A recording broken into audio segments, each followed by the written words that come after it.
Iran has just made one of the most consequential technological decisions in its modern history, and the United States is watching closely. For the first time, a major nation has permanently shut down American GPS signals across its entire territory and replaced them with China's Beidou satellite system. This is not a technical upgrade. This is a geopolitical declaration, and it changes the rules of navigation, warfare, and global power, all at once.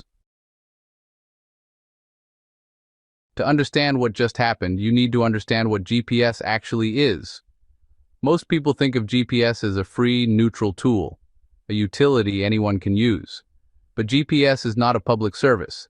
It is a military asset owned and operated by the United States Department of Defense, and the Pentagon has always had the power to degrade or completely block that signal in any part of the world it chooses. That power has never been just theoretical. For Iran, it has been a lived reality, a source of strategic vulnerability stretching back decades. The roots of this shift go back to 1993, when the United States Navy allegedly interfered with the GPS signal of a Chinese cargo vessel called the Yinhe. Washington accused the ship of transporting chemical weapons components to Iran. China was furious, not just at the accusation but at the deeper lesson it revealed. If you rely on another country's navigation system, that country controls your ability to move, strike, and survive in a conflict. Beijing took that lesson seriously. By 1994, China had launched a program to build its own independent satellite navigation system. They called it Beidou, named after the Big Dipper constellation, and they built it as a system they would never have to beg permission to use. Inside Iran, the reaction to the GPS shutdown has been a mixture of pride and pragmatism. Brigadier General Amirzad, commander of Iran's missile and aerospace forces, put it plainly. With Beidou, he declared, "We are no longer dependent on foreign systems." For many Iranians, particularly within the military establishment, this is not simply a technical milestone.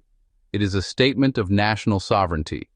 The idea that a foreign government could, at any moment, blind Iranian missiles, ground Iranian drones, or scramble civilian transportation networks has long been a source of deep discomfort. At the same time, everyday Iranians are being asked to adapt. Navigation apps, logistics systems, and civilian infrastructure all tied to GPS are now being migrated to Beidou-compatible platforms, a process that is both technically complex and, for the average citizen, largely invisible. Beyond Iran's borders, the move is being watched carefully. In Russia, Pakistan, Saudi Arabia, and as far away as Argentina, governments and militaries are already integrating Beidou into their own infrastructure. For these nations, Iran's decision serves as a proof of concept, a demonstration that the transition is possible and that it works. Not everyone sees this shift the same way. From Washington's perspective, Iran's move to Beidou is an alarming signal, evidence of a deepening technological alliance between Beijing and Tehran that carries serious national security implications. If adversaries can navigate, target, and communicate entirely outside American-controlled systems, a key pillar of U.S. strategic leverage disappears. American officials point out that the GPS upgrade program, known as GPS-3, is actively underway, promising stronger signals, better anti-jamming capability, and improved accuracy. But critics note the timeline is slow, with full deployment stretching into the 2030s. In the world of satellite navigation, a decade is an eternity. From Beijing's viewpoint, Beidou's growing global adoption is precisely the outcome decades of investment were designed to achieve. China frames the system not as a military tool, but as an open, reliable alternative, one that comes without the conditions, restrictions, or political strings that American GPS can, and sometimes does, carry. And from Tehran's position, the calculation is straightforward. Dependency is vulnerability. After June 2025, that vulnerability has been eliminated. In April 2024, something happened that made analysts around the world take notice. During Operation True Promise, Iran's retaliatory missile strikes against Israel, the weapons displayed an unusual level of precision. analysts and defense observers began asking a question that would grow louder over the following months. Were Iranian weapons already navigating on Beidou? Then came June 13, 2025. Israel launched Operation Rising Lion, strikes targeting Iranian nuclear facilities and military command centers. Iran responded with Operation True Promise 3, and then the United States entered with its own operation, codenamed Midnight Hammer. In the chaos of that 12-day conflict, Iran's GPS-dependent systems collapsed. Jamming and spoofing disrupted civilian platforms, confused military targeting, and sent missiles and drones drifting off course. It was a vivid, brutal demonstration of exactly what a satellite navigation system can do to an adversary, and what it can take away. When the ceasefire came, Iran's leadership moved quickly. By June 23, 2025, just 10 days after the fighting began, Iran had completed the shutdown of GPS across the country and activated Beidou as its sole national navigation platform.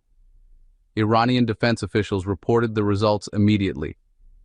Beidou guided missile systems achieving accuracy within 1 meter. The range of the HVA cruise missile extended to 2,500 kilometers. The numbers were striking, and they were meant to send a message. So, how does Beidou actually stack up against GPS? In several measurable ways, Beidou has surpassed its American counterpart. Where GPS operates with 24 satellites, Beidou currently runs with 45, giving it greater coverage density and built-in redundancy, especially in complex terrain or dense urban environments. Beidou's military-grade signal, known as B3A, uses frequency hopping and navigation message authentication, technologies that make it extraordinarily difficult to jam and nearly impossible to spoof. By contrast, GPS signals, while being upgraded, remain more vulnerable to the electronic warfare techniques that were deployed against Iran during the June 2025 conflict.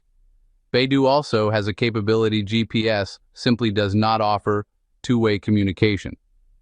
Operators can exchange short messages with receivers up to 2,000 kilometers away, even when all other communications infrastructure has been destroyed or disrupted. In a battlefield context, that is not a minor feature. It is a strategic advantage. The assessment is not just Iran's. In late 2022, a U.S. National Space-Based Positioning, Navigation, and Timing Advisory Board concluded that GPS had become, in their words, substantially inferior to Beidou in several critical areas. Iran's switch is not an isolated event. It is a data point in a much larger structural transformation, one that is quietly redrawing the architecture of global technology. By mid-2025, more than 165 world capital cities were being observed more frequently by Beidou satellites than by GPS satellites. That is not a coincidence. China has been methodically integrating Beidou into infrastructure projects across Belt and Road Initiative partner nations, roads, ports, railways, and logistics networks, creating what analysts are now calling a space Silk Road. The commercial numbers are striking.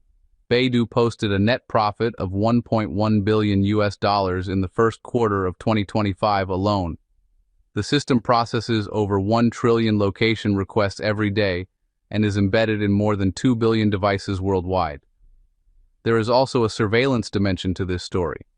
Iranian officials cited concerns that American communication platforms and navigation data were being used to gather real-time location intelligence during the June conflict. Whether or not those claims can be fully verified, the concern itself is driving policy decisions across the developing world. Decisions to build what some are calling a parallel digital ecosystem, insulated from American oversight.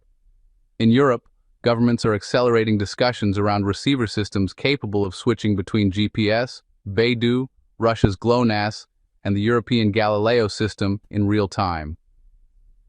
The goal is resilience, and it reflects a quiet acknowledgement that dependence on any single national navigation system carries risk. The world has grown accustomed to thinking of GPS as simply part of the background, as natural and neutral as the sky itself. Iran's decision is a reminder that there is nothing natural or neutral about satellite navigation. It is infrastructure, and infrastructure is always political. China's roadmap for Beidou is ambitious next-generation technology research underway, test satellites planned for 2027, and a full next-generation constellation targeted for 2035. The United States is moving too, but the gap between intention and deployment remains significant. The question now is not whether Beidou will challenge GPS globally. That competition has already begun. The real question is how many more countries will follow Iran's example, and whether Washington has both the urgency and the strategy to respond. In a world increasingly defined by technology, the systems that guide missiles, ships, and smartphones may matter just as much as the missiles themselves. This is not the end of GPS dominance, but it may be the beginning of its end. I'm your name. Thank you for watching.